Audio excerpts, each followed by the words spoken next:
초등학생 딸을 둔 아버지가 인터넷 사이트에 호소글을 올렸습니다. 딸이 성추행을 여러 차례 당했는데 가해자가 촉법소년이라 처벌이 어려워가 앞으로 우체 생활해야 할지 막막하다는 그런 내용이었는데요. 실제 범죄를 저지르는 청소년 연령대가 점점 낮아지면서 촉법소년 연령을 낮춰야 할 필요성이 제기되고 있습니다. 소년 범죄를 우째 바라봐야 할지 변호사님과 함께 짚어볼게요. 예, 김소연 변호사 스튜디오 함께합니다. 어서 오십시오. 어서 오십시오. 안녕하세요. 반갑습니다. 예. 그 촉법소년 참 얘기는 많이 들었는데 네. 이게 좀 어떤 의미인지 먼저 좀 짚어주시죠. 예, 우리나라 형법에는 제9조에서 14세 되지 아니한 자의 행위는 벌하지 아니한다라고 정하고 있습니다. 이 촉법소년은 그 법적으로 만 10세 이상, 만 14세 미만의 미성년자를 지칭하는데요. 예, 촉법소년이 저지른 행위가 범죄 행위에 해당하더라도 형사처벌은 받지 않고 보호처분을 받게 됩니다. 만 14세면은 지금 우리나라 학교 나이는 어떻게 되지? 고등학교 중학교 2학년 생일이 지나지 않은 2학년. 학생입니다. 네. 예. 그렇다면 실제로 이 촉법소년 증가 추이는 좀 어떤지도 짚어주신다면요. 네, 최근 몇 년간 범죄 건수가 굉장히 급격히 늘어났습니다. 그 사실 2010년도 초반 때만 하더라도 연간 6천여 건 정도였어요. 예, 예. 그런데 2021년도에는 처음으로 이 수치가 1만여 건을 넘어서더니 2022년도에는 1만 6천여 건, 또 지난해에는 또 1만 9천여 건이 넘었습니다. 네네. 사실 4년 동안 2배 이상이 증가가 되었습니다. 그런 얘기야. 근데 이제 문제는 점점 이 범죄 자체가 좀 강력 범죄로 이어지고 있다라는 네. 점인데 범죄 유형도 좀 짚어주실까요? 어떤 과거에는 사실 주로 이게 절도, 네. 폭행, 이 정도 또래끼리 싸우거나 이 정도였었는데 최근에는 성범죄, 마약 범죄까지도 일어나고 있고 뉴스에서 한 번씩 보셨겠지만 네. 부모님 차량을 몰래 운전하는 무면허 운전까지도 일어나고 있고요. 최근 살인, 강도, 중상해 같은 강력 범죄도 이어지면서 사태가 좀 심각한 상황이고요. 사실 촉법소년이라고는 하지만 범죄를 저지르는 그런 연령도 점차 낮아지고 있는 그런 추세입니다. 네, 참 심각합니다. 그래 최근에 이 촉법소년이 이슈가 된 실제 사례가 있다면 좀 짚어주시지. 예, 이 며칠 전에 방송이 되었던 사건인데 이 중학교 1학년 남학생이 초등학교 1학년 여학생의 속옷에 손을 집어넣어서 성추행하는 그런 충격적인 사건이 발생했습니다. 대기업 재단 후원으로 하는 합숙 훈련이었는데 사실 50명의 대부분 학생들이 초등학생이었고요. 그중에 일부 중학교 남학생도 있었는데 담당 교사가 이걸 발각을 하고 확인을 했습니다. 그래서 사실 가해 학생이 뭐라고 했냐면 장난으로 밀다가 실수로 바지에 손이 들어갔다. 그렇게 변명을 했고요. 사실 혐의는 모두 인정했지만 이 학생이 촉법소년이라서 형사처벌은 불가능하고 이 소년부로 송치돼서 보호처분을 받게 될 것으로 알려졌습니다. 근데 이 사건이 사실 B군의 어머니와 고모가 그 A양 어머니를 찾아와서 용서는 구하면서도 선생님이 분리조치를 해서 조금밖에 안 만졌다. 사춘기 호기심에 그런 것 아니겠냐. 이렇게 말을 하는 바람에 A양 어머니가 경찰에 결국 신고를 해서 이게 이 사건이 좀 알려지게 된 계기가 있습니다. 아유, 참 말을 해도 그렇게. 그러니까요. 예. 이런 사건들을 보면은 그 소년들을 교육하는 어른들의 태도에도 좀 문제가 있는 게 아닌가 싶습니다. 최근에는 다른 사람에게 함부로 하는 10대를 훈계하다가 큰 피해를 입은 사건도 있었고 좀 짚어주시죠, 정리 주시면요. 네, 그 A 씨가 지난 5월에 자신의 카페 인근 매장에 이제 학생들 무리가 와가지고 점원한테 돈을 던지면서 이거 잔돈으로 바꿔달라라고 하니까 이제 보고서 이제 그렇게 하면 안 된다. 너희들 이렇게 하면 안 된다. 나한테 볼 일 있으면 나한테 해라. 나한테 찾아와라. 했더니 이 학생들이 결국 이 A 씨를 뒤쫓아가서 한판 붙자. 한 주먹거리도 안 된다. 그러다가 결국 A 씨가 운영하는 카페 매장까지 찾아가서 행패를 부렸습니다. 그래서 A 씨가 욕설을 하면서 그 학생들이 밀치니까 A 씨도 이에 대응해서 이렇게 몸싸움을 했었는데 이게 쌍방폭행이 됐고요. 다만 얘들이 또 또 촉법 소년입니다. 그렇다 보니까 그 이후에 막 카페에 찾아와도 뭐 어떻게 제지를 못하고 아이고. 경찰이 와도 그냥 훈계하는 정도 그런 식으로 하니까 이거 너무 부당한 것 아니냐 이러면서 좀 글을 올린 사례가 있었습니다. 네. 그러니까 이런 범죄를 저지른 그 10대들은 자신들이 촉법소년이라는 걸 알고 더 심하게 너무 잘 알죠. 뭐 저희 뭐 그게 언론에서도 뭐 촉법소년 뭐 네. 처벌 안 받는다라고 예, 하다 보니까 난 어차피 벌 안 받는데 뭐 이런 태도다 보니까 좀 상황이 심각하죠. 예, 네네. 사실 이런 일들이 참 많은데 어른들이 그렇다 보니까 이 10대들의 탈선 행위, 범죄 행위 보고도 네. 적극적으로 못 나서는 그런 상황들이 생기고 있습니다. 그 정도 범행을 했다면은 이 촉법 소년으로 분류해서 형사 처벌은 받지 않도록 한다. 이게 좀 문제가 있어 보이는데 그럼 어떤 처벌이 내려질 수 있는 겁니까? 네, 그 촉법 소년한테는 형사처벌 대신에 소년법에 따라서 그 다양한 보호 처분이 내려지는데요. 예, 예. 아직 미성숙한 그 촉법 소년은 좀 교정과 교육을 통해서 좀 재범을 방지하고 좀 사회 건전하게 재적응할 수 있도록 돕자 그런 취지인데 소년법 제32조에 규정을 하고 있습니다. 뭐 많이들 들어보셨을 텐데 1호부터 뭐 10호 보호 처분이라고 있어요. 그래서 뭐 1호 처분 같은 경우에는 보호자를 대신해서 소년을 보호할 수 있는 그런 사람에게 감호 위탁을 하는 경우가 있고요. 잘들 아시겠지만 뭐 2호 처분 수강 명령, 또 사회 봉사 명령 뭐 이런 게 있고 또 보호 관찰관이 또 관찰을 하는 게 있고요. 아동복지 시설이나 또 소년 보호 시설에 위탁 처분을 내리기도 합니다. 그리고 특히 또 정신 질환이나 또 약물 남용과 같이 좀 치료가 필요하다. 그런 그 소년들에게는 의료 보호 시설 위탁도 하고요.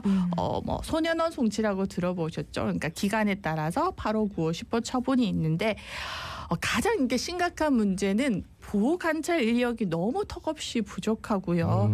지금 소년원의 수용률이 이미 200%가 초과한 곳이 많아서 또 예, 감인 예. 수용이 심각해서 사실 이런 소년들을 제대로 보호 관찰이나 보호 처분을 할 수 있는 기간이 좀 부족한 게 문제입니다. 근데 만 10세에서 만 14세라고 했는데 뭐 보호 처분을 떠나서 요즘 만 10세에서 14세는 진짜 인터넷이 너무 발전해가지고 그렇죠. 정말 모르는 게 하나도 없는 친구들인데 근데 보호 처분이라는 게 만약에 진짜 강력 범죄를 저질렀어요. 그래도 네. 이게 보호 처분으로 그냥 끝나는 겁니까?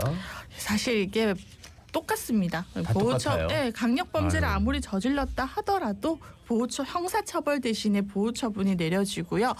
최근 대법원이 밝힌 자료에 의하면 지난 2017년부터 22년도까지 5대 강력범죄죠. 살인, 강도, 강간, 강제추행, 특수폭행으로 송치된 소년 사건이 무려 1만 8천여 건이 넘습니다. 예, 예. 그런데 그중에서 형사처벌을 받은 사례가 약 3%에 그친다는 게 드러났습니다. 사실 이게 소년법이라고 하더라도 판사 재량으로 또 보호처분을 받게 할 수도 있다 보니까 이런 통계가 나오는 건데요. 얼마 전에 국민의힘의 강민규 의원이 그 강력범죄 한에서는 소년법상 보호처분을 좀 제한하자 그런 취지의 소년법 일부 개정 법률안을 발의를 했습니다. 발의를 한 상태. 예, 그래서 개정안에서는 강력 범죄를 저지른 소년범에 대해서는 필수적으로 좀 형사처벌을 받게 하자. 사실 피해자보다 또 가해자를 좀 보호하는 게 과연 정당하냐. 또 흉악범의 형사처벌의 회피 경로로 이게 보호처분이 이용되는 거는 문제가 있다. 그런 목소리를 내고 있습니다. 그러니까 발의 수준으로 지금 그렇죠. 예, 국회에 계류돼 있다.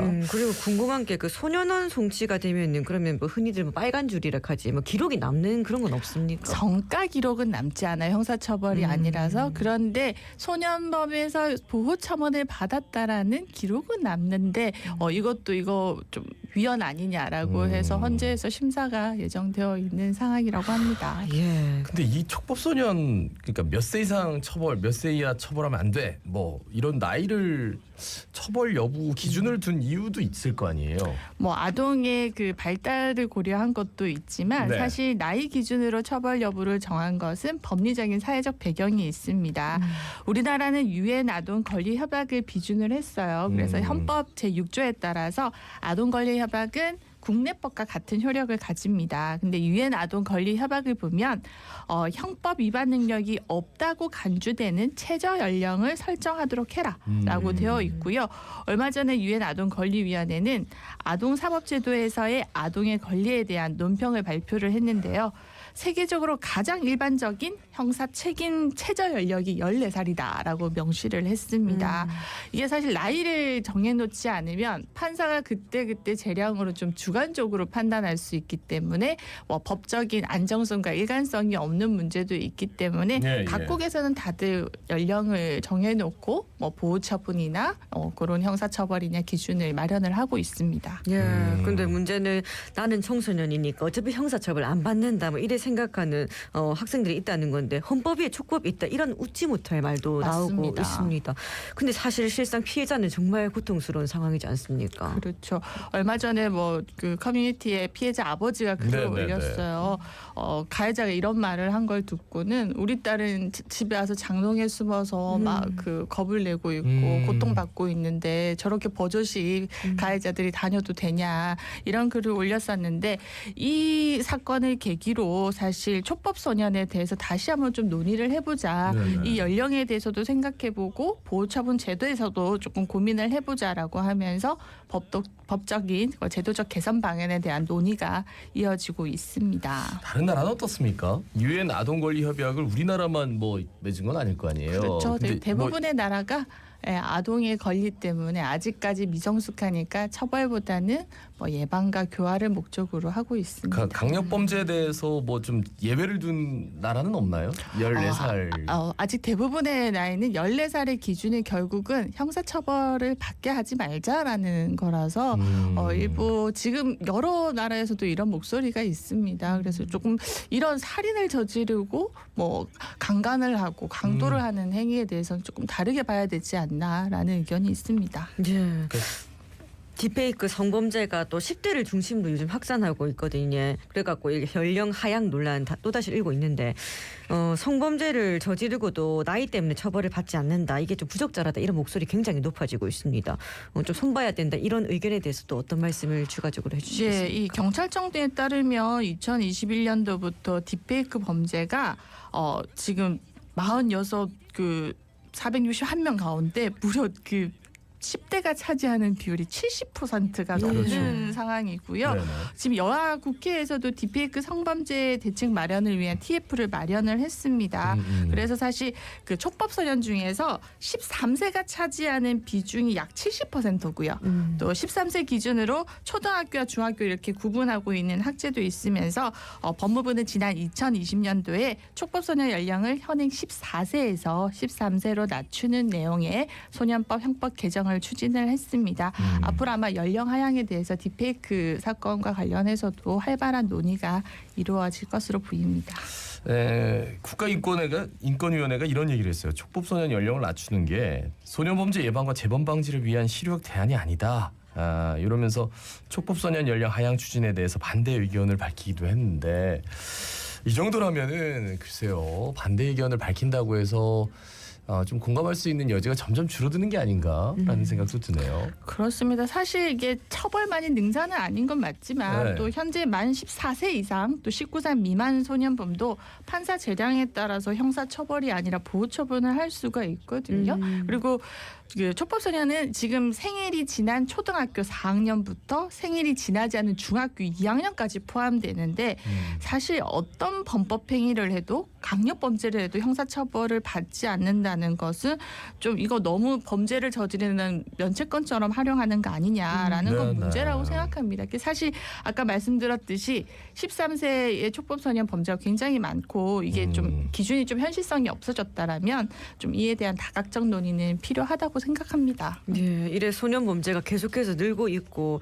이런 상황에서 저희는 좀 어떻게 바라보고 대응을 해야겠습니까? 결국은 촉법소년 연령을 하향을 하자 또 형사 미성년자에 대한 처벌을 강화하자 하는 게 또 소년을 교화시키는 데 목적이 있어야 되고요. 네. 좀 전에도 말씀드렸지만 가장 큰 문제는 이런 뭐 처벌을 강화하고 뭐 보호 처분을 하자는 것보다 지금 사실 소년을 가르치고 훈계할 기관 인력과 턱없이 부족합니다. 그래서 사실 소년 교도소와 소년원의 증설은 필수적인데 연령을 하향한다면 이에 대한 시스템 마련 또 함께 고민을 해야 될 것 같습니다. 예, 연령 하향이 가져올 여러 가지 가지 변수들이 상당히 많을 것 같은데 거기에 대해서 좀 적극적으로 대응하고 면밀하게 좀 검토할 필요, 준비를 해야 된다. 끝으로 한 말씀 짧게 남겨주시면요. 저는 처벌만이 능사는 아니지만 또 나이로 면죄부를 주는 것도 능사가 아니란 점을 명심하고 좀 잘못한 일은 좀 따끔하게 가르치고 성숙한 어른으로 자랄 수 있도록 여러 방안을 강구해야 된다고 생각합니다. 예, 말씀 잘 들었습니다. 고맙습니다. 네, 고맙습니다. 감사합니다. 예, 김소연 변호사였습니다. 예, 어제 저녁에는 꽤 춥더라고요. 환절기 건강 유의하셔야겠습니다. 자갈차짐에 18,000